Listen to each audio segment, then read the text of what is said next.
როდესაც შედარდა მელატონინი თავისი ანტიოქსიდანტური აქტივობით სხვადასხვა სტანდარტებს, მაშინ იყო 3 სტანდარტი 1971 წელს, პრინციპში სტანდარტიზაცია ეხლა ტოკოფეროლით მიდის, ანუ ალფა-ტოკოფეროლი E ვიტამინი, რომელიც არის უნივერსალური სტანდარტი, ისე როგორც გლუტათიონი, და როდესაც შედარდა მელატონინი, აღმოჩნდა E ვიტამინზე 2ჯერ, ხოლო გლუტათიონზე 3ჯერ ძლიერია და გაცილებით და უფრო მეტიც ის, რომ მელატონინისთვის არ არსებობს ბიოლოგიური ბარიერები. ის შედის უჯრედის ბირთვში, ანუ ორმაგ მემბრანას გაივლის შედის უჯრედის ბირთვში და მას აქვს სამიზნე სპეციფიკური გენეტიკური ქრომოსომული უბანი, რომელსაც ქვია RZR გენი, რომელიც არეგულირებს 5 ლიპოქსიგენაზას ტრანსკრიფციას, გენის აქტივობას, რომ გადაიწეროს მერე ამ გენიდან მატრიცულ RNA-ზე, მერე ცილაზე და მერე მოხდეს ანთების რეგულაცია. 5 ლიპოქსიგენაზა ანთები და სიმსივნურ დაავადებებში არის ყველაზე მნიშვნელოვანი და რგოლური ცენტრალური ენზიმი, რომელიც არეგულირებს ქრონიკული ანთებების ბალანსირებას ორგანიზმში. საინტერესო ფაქტია კიდე, რომ როდესაც განაყოფიერებული კვერცხუჯრედი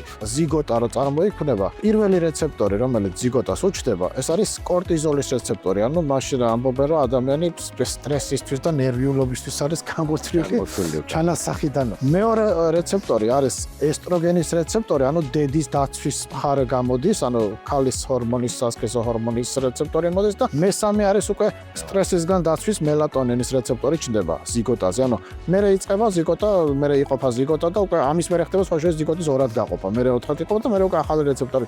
მაგრამ პირველი რეცეპტორი არის კორტიზოლის რეცეპტორი, მეორე რეცეპტორი არის ესტროგენის და მესამე არის მელატონინის რეცეპტორი.